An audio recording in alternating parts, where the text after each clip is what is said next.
एक राजा जिसके महल में रातें कभी खत्म नहीं होती थीं। एक गांव जहां हर सुबह कोई बेटी गायब मिलती थी और एक सच जो पूरे राज्य को हिला देने वाला था। क्या सच में सब कुछ एक संयोग था या चमकते महल के पीछे छिपा था एक काला रहस्य? नमस्कार दोस्तों, भक्ति सागर स्टोरी चैनल में आपका एक बार फिर से स्वागत है। कहते हैं सत्ता जब सिर चढ़कर बोलती है तो इंसान अपनी इंसानियत भूल जाता है। ये कहानी है एक ऐसे राजा की जिसके पास सब कुछ था, सत्ता, सोना, सेना और शानदार महल, लेकिन नहीं था तो बस संयम और चरित्र। और ये कहानी है एक छोटे से गांव की जहां मासूम हंसी अचानक रहस्यमयी सन्नाटे में बदल गई। गांव की लड़कियां एक एक करके गायब होने लगीं। कोई शोर नहीं, कोई निशान नहीं, बस अचानक वे लापता हो जातीं। गांव में डर फैल गया। लोगों ने शिकायत की पर सैनिकों ने बात टाल दी। राज्य में सब सुरक्षित है, ये कहकर वे चले जाते। धीरे धीरे गांव वालों को शक होने लगा, क्या ये सब महल से जुड़ा है? गांव में एक साहसी लड़की थी, नाम था गौरी।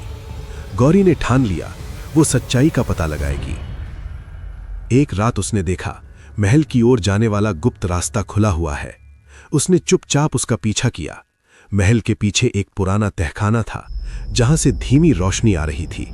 गौरी का दिल जोर से धड़क रहा था, लेकिन वो रुकी नहीं। जब उसने भीतर झांका तो वो स्तब्ध रह गई। वहां गांव की कई लड़कियां थीं, पर वे कैद में नहीं थीं, वे खुद वहां मौजूद थीं। असल में राजा ने उन्हें धन और वैभव का लालच दिया था। महल की चमक दमक में उन्होंने गांव की सादगी छोड़ दी थी। लेकिन कुछ ही महीनों में उन्हें एहसास हुआ महल की जिंदगी एक सुनहरा पिंजरा है, न सम्मान न स्वतंत्रता, बस दिखावा। गौरी ने लड़कियों को समझाया, सच्ची खुशी सोने के महल में नहीं, सम्मान और आत्मसम्मान में होती है। धीरे धीरे सबकी आंखें खुल गईं। एक रात सब ने मिलकर महल छोड़ने की योजना बनाई। जब राजा को पता चला तो वो क्रोधित हो उठा, लेकिन इस बार गांव वाले चुप नहीं बैठे। पूरा गांव महल के सामने खड़ा हो गया। राजा पहली बार अकेला था। प्रजा की शक्ति के सामने उसका अहंकार टूट गया। राजा को अपने कर्मों का एहसास हुआ। उसने माफी मांगी। गांव की लड़कियां वापस लौटी और राजा ने प्रण लिया, अब वो अपनी शक्ति का उपयोग प्रजा की भलाई के लिए करेगा।